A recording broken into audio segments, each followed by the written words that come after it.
Possible derivation: the derivative of a function f of x with respect to x is equal to the limit as delta x approaches 0 of f of x plus delta x minus f of x all over delta x.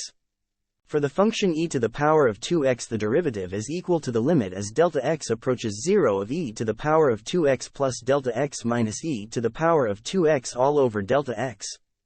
To find the derivative of e raised to the power of 2x, we'll use the chain rule. The chain rule states that the derivative of a composite function is the derivative of the outer function times the derivative of the inner function. Here, the outer function is e raised to the power of u, and the inner function is u, which is equal to 2x. The derivative of e raised to the power of u with respect to u is e raised to the power of u. The derivative of u with respect to x is 2.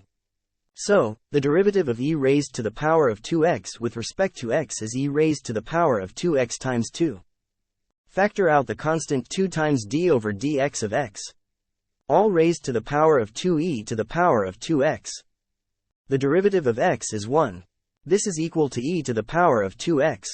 Simplify the expression. The answer is blank. The answer is equal to 2 to the power of 2 times x. The answer is blank. It equals 2 to the power of 2 times x.